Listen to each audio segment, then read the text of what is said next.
me, Rabbi from another planet. Please like, share, and subscribe, and ring that little bell. Ring the little bell so you're notified when new videos drop. And we are reasonably divided in the world today. Yeah, there's lots of ways you can quantify that division. Yeah, you can say between the left and right wings of politics.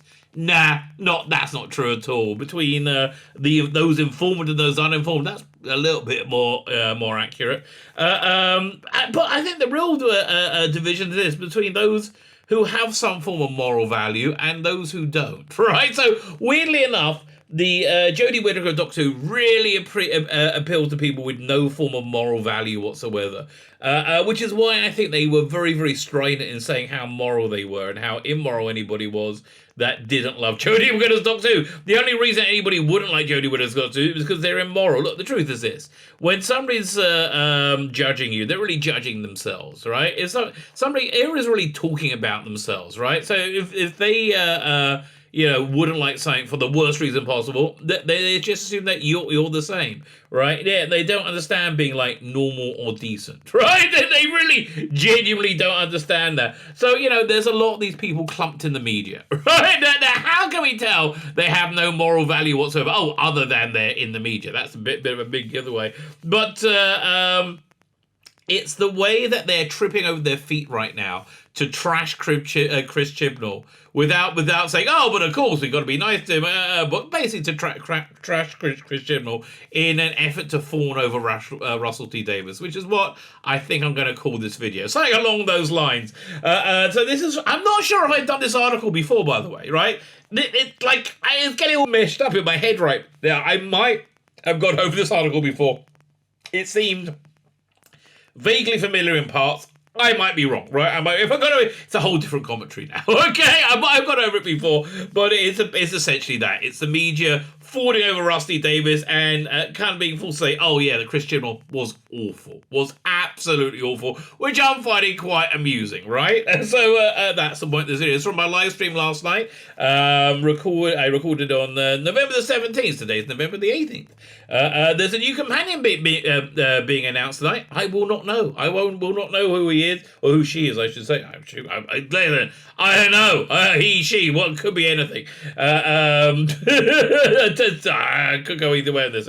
But I'm not going to find out, because for me it's Friday night, it's Sabbath, I'm offline, so I'm going to find out on Saturday night here's my day, right? I got to rush when Sabbath finishes at about 5:20, right? And I got to find out who it is, get a picture of them, put them on my thumbnail for my live stream, and get that ready ASAP. That's my that's the thing I have to hustle for on tomorrow night. But anyway, I digress. Let's worry about tomorrow. Think about today instead. Like, share, subscribe, comment. All those things are very good. Let me hand over. I'll also sign up to my Substack and follow me on Instagram. Substack in the video notes. They're all in the video notes, right? All in the video notes. Go check them all out. Sign up to everything. Subscribe in every way possible.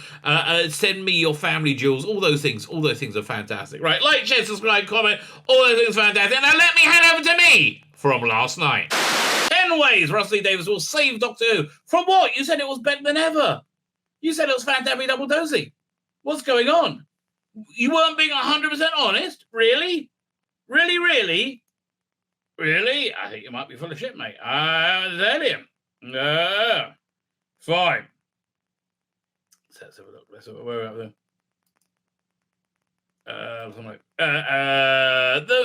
The main man is back to save Doctor Who. But what does we want from him to do? Well, can we just get you admit that you were wrong? No, that never happened. Okay, fine. Here we go. Consider this. It's 2005. I am considering that. Better times. Really were better times, I think. Man, if you woke up and you're in your 2002 body again, man, what will you do differently?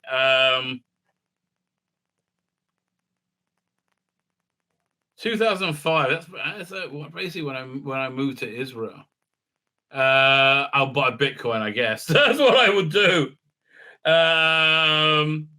You hear the silly show about the face-changing alien, one who flies in an old police box and all things is coming back to BBC. You're happy. You're happy that there's a new sci-fi on the air, but you're confused as to why your parents are worried. Really? They say the guy who made Queer as Folk is resurrecting Doctor Who. What a disaster. Nobody said that. Nobody said. They were like, oh, what an interesting idea. Right? That's literally what we all said. Like, really? Oh, that's interesting. That's literally what we all said. Nobody was like, oh, no.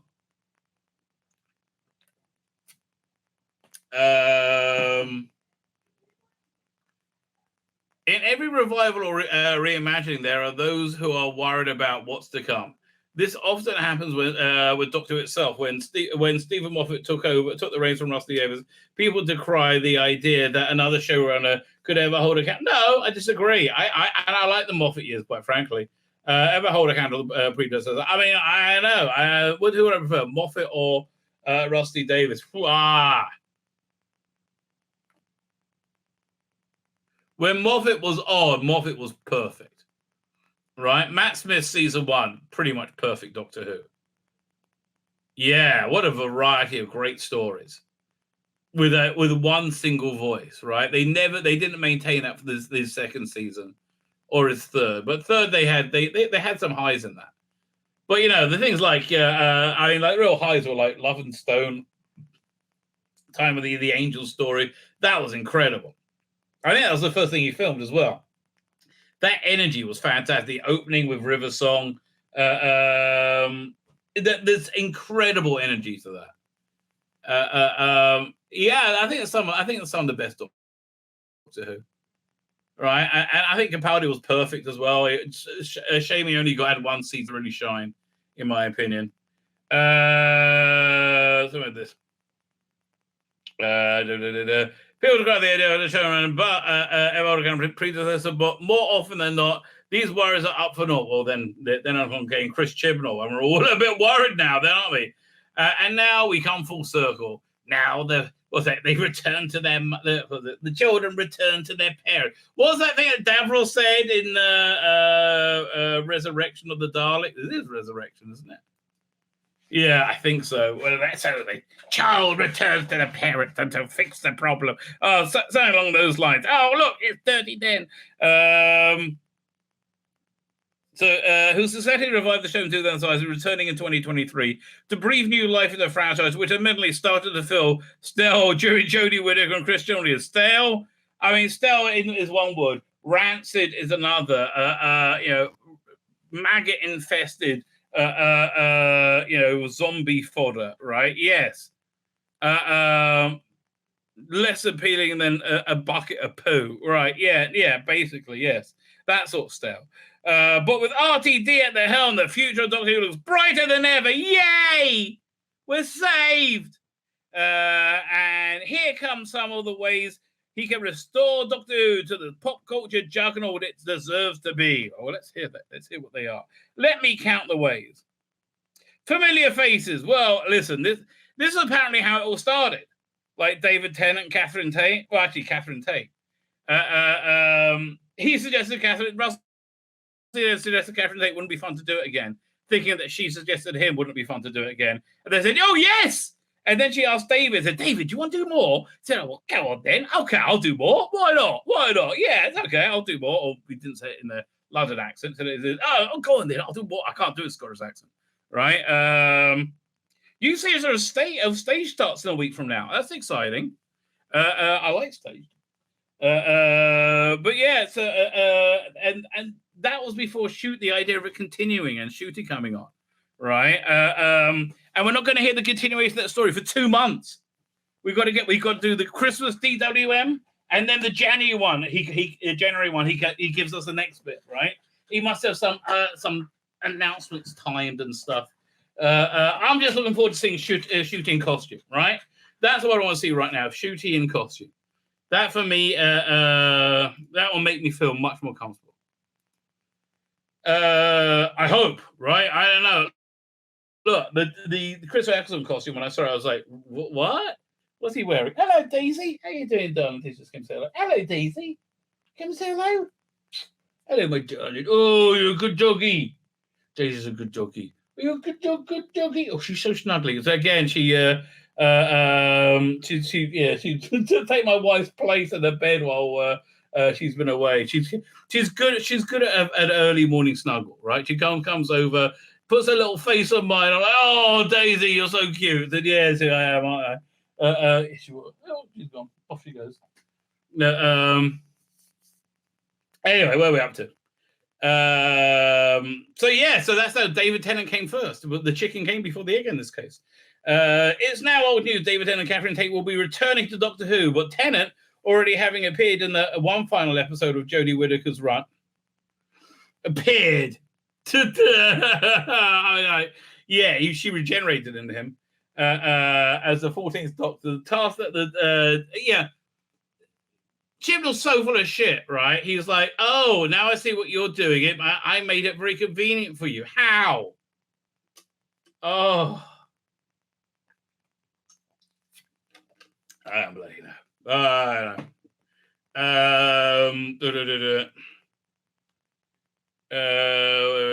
know. The task of Davies the task that Davies has to improve why this is rather obvious attempt to evoke nostalgia and win back viewers as anything other than simply that. Well, if it is simply that, what's wrong with that? What's wrong with giving you what you want? Doctor Who's been unwatchably awful. You have no reason to watch it whatsoever, and no reason ever to trust it again. Right? You really don't. Right? You've fallen out of love with it, like most of the viewing public. Right? They stopped watching it because it's stupid. Essentially, right? It's the same reason that Tennant didn't regenerate into Whittaker's costume, because it's just stupid, right? That's why people stopped watching it, because it's stupid, right? Bottom line, because it was stupid. But the what was I going to say? But so they got to remind people why they like Doctor Who. Right, that's basically where they are. That's why David said. So they've got to get people to watch it again, and they have to. Isn't it? They're dealing with it subconsciously because people didn't realize they stopped watching and stopped doing with shit. They just got that subconscious thing, right? So you have David Tennant in, you're so like, oh, and you don't really think about it if you're a normal. Like, oh, I like David Tennant. Click. Yeah, okay. What's that? I don't really understand it, but he's kind of nice, isn't he? And that's how they think about things, right?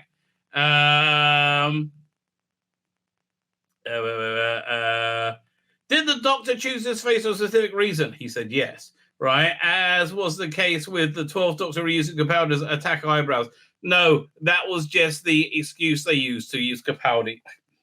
He didn't really regenerate. It's all pretend, okay? The Doctor has reused familiar faces a few times now, from the 6th Doctor having supported the role in a small role before taking the titular role. The day of the Doctor also introduced the idea of the Doctor revisiting an old favourite, as it was heavily suggested the curator played by with Glee by Tom Baker. He was played with Glee by Tom Baker. Was a future incarnation of the Doctor. Bringing familiar faces back is hardly a new idea in Doctor Who, but we encourage it as long as it's given more than simply fan service reason. Is Russell E. Davies writing the script? I think we're fine, okay? No need to bloody worry. Still, even if this dose does end up feeling like cheap fan service, it doesn't. There's no doubt that Tennant's return will bring many people back to Doctor Who, specifically those who have lost interest in the last few years. That's the point, idiot. I mean, really? Oh, idiot. Man, people are stupid. Emotional stakes. Okay. You mean have things matter? Yeah, Chibnall did miss out on those things, right? It mattering in any freaking way. If there was one thing that Davies knew how to do, it was to elicit an emotional response from the viewers. That is correct. The crowd reactions to the return of Bad Wolf. And you know what? He thought nobody was going to notice that. Like nobody, they would really be surprised by like Bad Wolf. Conrad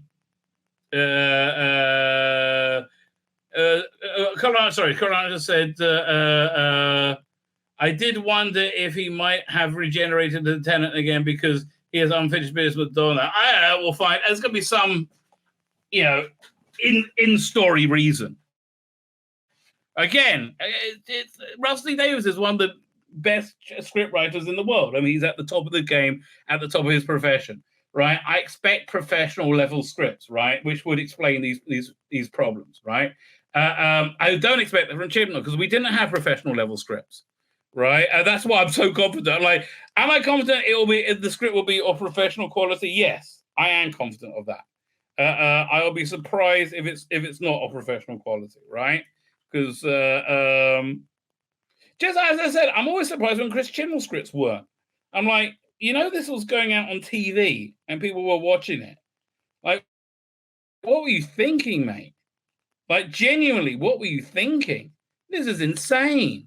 Like these plot holes. I don't know. Like, I don't know. And they're so obvious the plot holes. He must have just ignored the script editors. Only hired script editors that wouldn't edit him. Or so how these plot holes got through. It's just like, eventually they basically worked it out by making it the most infantile version of Doctor Who possible. Right? It was more infantile than the cool 60s infantile version, right? When you had, Stephen Taylor, Space Pilot, that sort of thing. But it was best when it was trying to do that sort of thing. Like, I like Calvinista. It was weird. They just dangled plots. Again, this is unprofessional scripting. And I'm not expecting it from Russell D. Davies. Maybe we will get that, but I'll be bloody surprised if we do. Right? I'll be bloody surprised if we do. Right?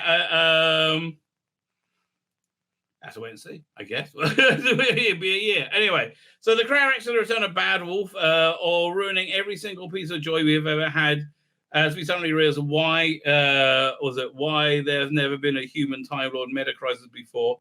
No, that's never happened. Right? I've never been like, why has there never been a human Time Lord meta crisis before? Okay, are enough to confirm that Davis knows how to get people invested. Well, that is true. Now we know now why we're not asking him to carve our hearts out with a butcher's knife every week. It's clear that Davis knows how to find a balance between humor, comedy, tragedy, ecstasy. But this is something that's been lacking with the show for the last few years. You keep saying that, right? Oh, just the last few years. Yeah, Jodie Whittaker and Chris fucking Chibnall. My God. Yeah, the last few years. Those last few years. Oh, it's not just vaguely it happened. No. One person did this purposely. Idiots. And you've just got egg all over your face. Man.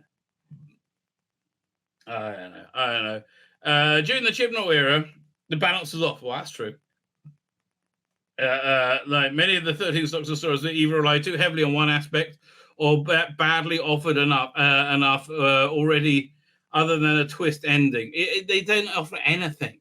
They didn't have characters, so there was no stakes. Right? There was no emotional stakes. Davis has the receipts to prove that he's more than that, working with high emotional stakes into his writing. That's true. And as the saying goes, you can't make them laugh, then break their little hearts into tiny pieces and stop them and set them on fire to their remains.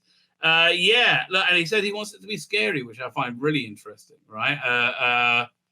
And I think he wants to be an incubator of new talent as well, which I think he sees being vital in the world, right? I just think, honestly, if everything comes together, which it so rarely does, but if everything does come together, we're in for a golden age of TV, right? An absolute golden age. Come on, next page, open up. What's the interwebs playing up?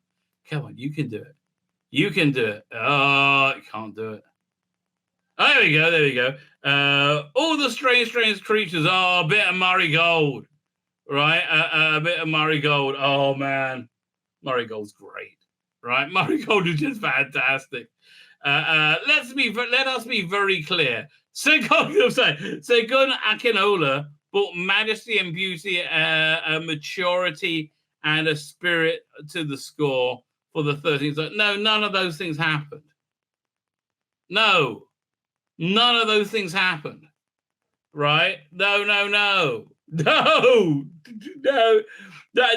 was no majesty. No, it was boring. That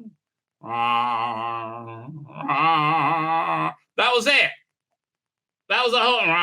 It was like one time was okay, and then the thing just. It was awful, right? He had no idea what he was doing and given no direction, and came up with something that sounded like the musical version of shit.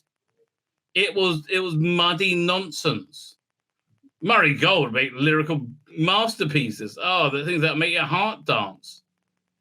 Oh, let's be clear. They keep trying to say, no, Jodie wasn't bad. No, she was. That's what I know. You have having trouble with it, but she was awful. Just like, no, she wasn't. Yes, she was. Yes, she was. She was awful, right? And I'm sorry to be the one to break you, but she was awful. Okay, was she good? No. She was awful. God bless her. God bless her and all who's held her. However, think back. If he were to continue on the show as a main composer, the world would be no less a place for it. Yes, they would. So perhaps this entry is a little cheeky. No, it's just you being honest, which is something you're finding a bit weird, like lying. But I'm not lying. I don't know. It's just coming out the truth. It's an accident. I want to be lying, but I'm not lying. Oh, shit. I'm still not lying. However, think back to the 2005 era Doctor Who. The soundtrack was both cinematic yet modern when places like Doomsday, Madame de Pompadour, a dazzling end. The greatest story ever told. I'm weeping already. The Wedding of River song. Murray Gold captured the fairy tale music tones and never disappointed throughout his entire run. That is so true. Right? But still, I think the all-time greatest bits of music was the 11th Doctor theme, Madman in a Box. Dun, dun, dun, dun, dun, dun, dun, dun, dun, dun, dun. I think that was just awesome. That was pure Doctor Who, right? I guess, oh man, back to that season, what was it, season 5? I can't remember. His first season, right? It's incredible, absolutely incredible. And that's not all. It's been 9 years since the last time the Doctor Who had a proms concert, which celebrated the 50th anniversary. Well, it kind of fell out of favor when Common Purpose started insisting that they have to change it to Edumacate the World, right? They couldn't just leave it being good. No, it'd actually be Edumacate the World. So Chris Chibnall came along and made it shit. Okay? These concerts were hugely popular. Yes, we know. I fucking remember. Yes, they were hugely fucking popular. What happened to that? Oh, God. I'm looking, it's like looking at a kid in the devastation they've wrought and they go, what happened? You fucking happened. Oh. Fans who enjoy monsters would walk through the crowds. It was in crowds in costume. Well, monsters obviously were being in the costumes, right? It was like they're not real. Okay, whatever. While beauty thematic scales would rain down from above, it was quite frankly a clever tool for helping people fall in love with the show. It was beautiful, and Russell Deere was so good with that. Econolo's music could and should play a part in this well. No, it was all shit. Okay, at no point did I go, oh, this is good, right? Again, if he was white and called Reg Smith and was from Hackney, he wouldn't have got the bloody job, right? He got the job because his name was Segun Akinola and he was black, right? I'm sorry he couldn't bring it, right? I'm sorry he couldn't bring it, but he couldn't bring it. And that's the truth, right? It's not me being, I'm like, it's not that he couldn't bring it because he was black, but he only got this job because he was black, right? Yeah, I think many people could, it's like they picked the wrong person, right? But that's the same thing. What's that? I got coming in store. Who was that? Massages. Who's calling? Nothing there. No, everything's okay. All quiet on the Western Front. Good. Where are we up to? But I got to check. That's on Netflix. It looks really good.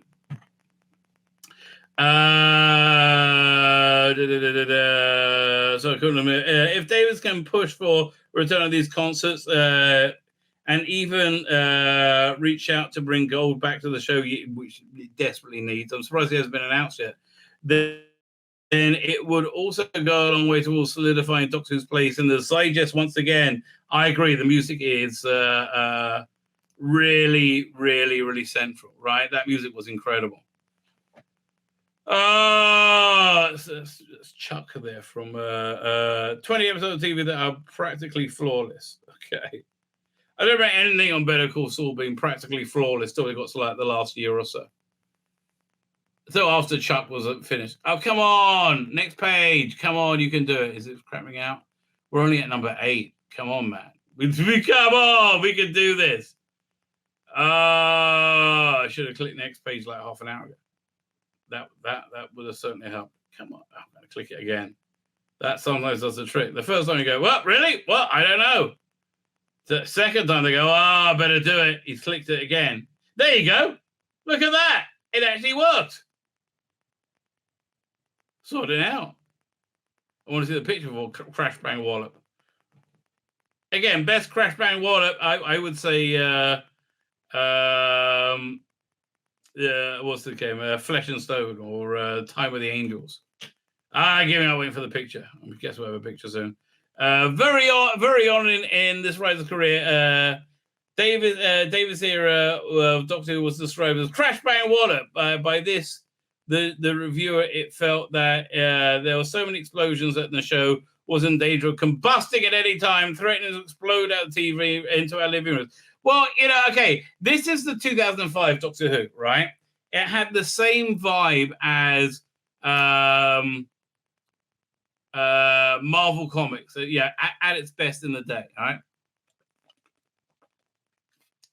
Like Stan Lee's enthusiasm for Marvel Comics, like, hey, that's was it sports fans? What do you call them?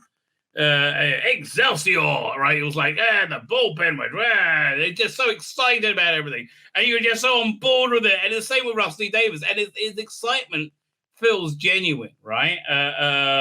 There we go. That's a picture of Crash Bang Wallop, really? Oh man, not impressed. Now that not be the worst event in the world, providing that it wasn't followed by a boatload of Daleks or Cybermen in the living room. As time went on, the show became somewhat more confined. Moffat's era, in particular, was peppered with episodes that were much smaller in scope. Look, there were episodes that like spanned the entirety of space and time in one moment. Right? Excuse me. With the smaller scope, I thought that was very good. Like I love things like the God Complex, which is a smaller scope one. More character driven and more obviously enigmatic. Think Amy's Choice or the God Complex. Yeah, both of them excellent, right? There was a period, particularly around the 6th series of the revival, that where the show could no longer honestly be called child friendly. They were just cool child friendly. And your dweeby child, no, it's to stay away. This isn't to say that it became too frightening for younger viewers. Well, that is what you're saying. But rather it became so complex as arguably convoluted, hard to follow. Yeah, kids didn't matter. You had Churchill, everybody liked it. Chibnall's era went something in the opposite direction, with all the stories were less about a deeper meaning and simpler. Some also lack the heart that can be. Yeah, no, his stories are garbage. Leave it alone. Right? The balance of action, adventure, story, and drama seemed, with the benefit of hindsight, perfect balance during Davies' initial run. I don't know if that's the case. We can only hope this returns. Honestly, again, I prefer Moffat's. Like Moffat, when it was good, was very good, right? Davies always seemed a little bit weirdly just Russell T Davies, right? He always just seemed a bit like Russell T Davies' Doctor Who was very uniquely Russell T Davies' Doctor Who, right? It feels different from all the rest of Doctor Who, yet still feeling like Doctor Who to me, right? It's much more about a family connection drama, which is everything is about like a family connections in this drama. Like everything is about that emotional connections between human beings. And I guess we're going to see much the same again. I expect we're going to see an extended family for Shooter's companion, whoever they may be. Be intrigued to see what was going on. Doctor, he will unite fans. I hope so. I do hope so. That'd be awesome, right? That'd be fantastic. I've done this article before. Sounds vaguely familiar, right? I just done a lot of these articles, right? Yeah, if anybody recognizes, let me know, right? But they're all kind of melding into one now. It's the same with the Jody articles. They're all just melding into one. There's so many of them, right?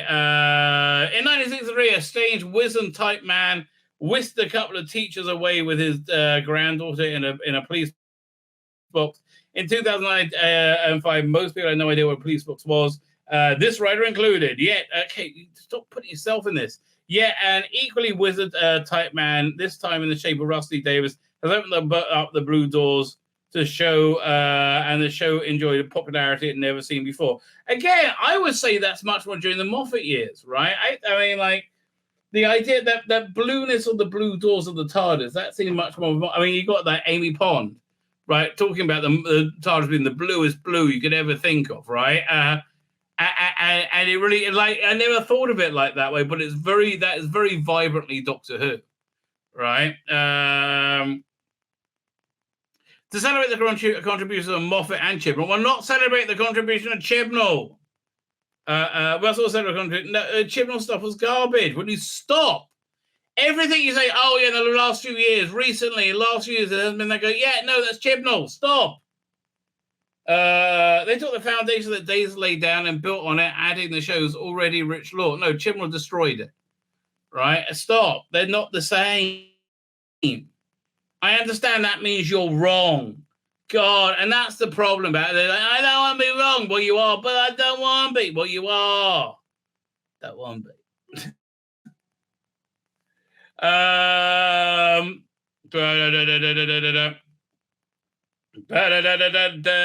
Okay. And yet there have been those that defied Edinburgh's attempt to take the reins as sacrilege. No.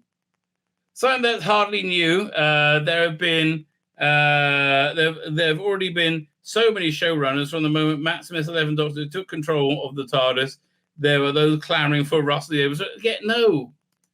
None of that happened, right? No, fandom were like, yay, moving forward, something new, exciting. I like Moffat, yay. And we were all on board for Moffat until we saw what he did. Oh, this guy's living in an alternate reality. God's sake. One thing's obvious in fandoms as a whole, nostalgia sells. Again, you're reminding people how much they like Doctor Who after falling out of interest with it. As of writing, it has been 13 years since Davies took the reins of Doctor Who, and from the moment his return was announced, you could almost feel fandom, a fandom that's been both shrinking and divided in recent years, start to mend. Absolutely. Honestly, it was the figure that we could all accept, right? And also, the thing about the reason why he didn't regenerate into Joseph's costume is very good news, right? It's very reassuring about what he wants to do with Doctor Who. So we're about to.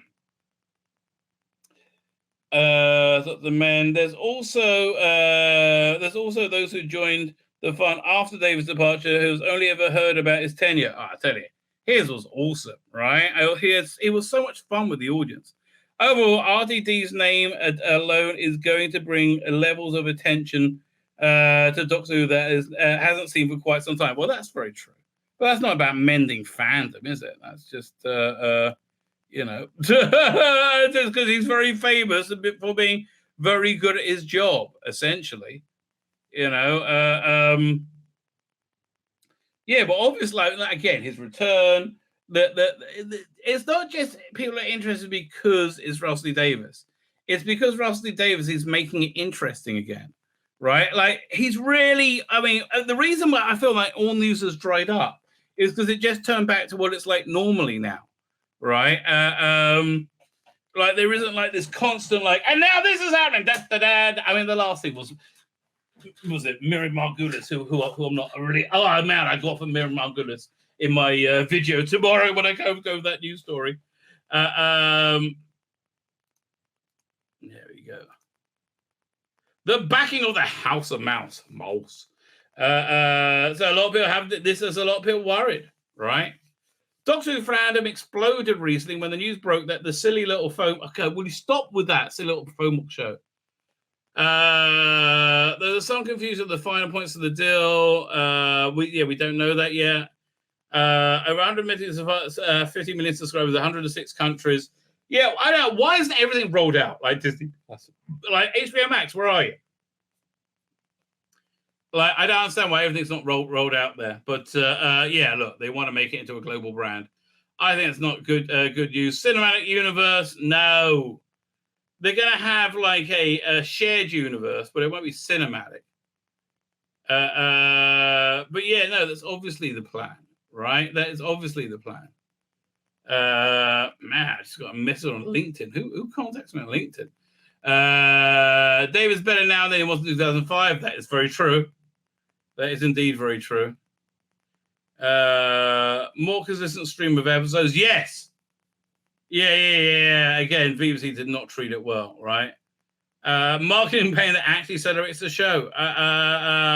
Yeah, listen, as well as he knows how to write, he knows how to market as well, right? Which Chibnall really didn't do, right? Did not know how to do. My name's Tzvi Lebetkin, the Rabbi from another planet. Please like, share, and subscribe, and ring that little bell. Ring the little bell so you're notified when new videos drop.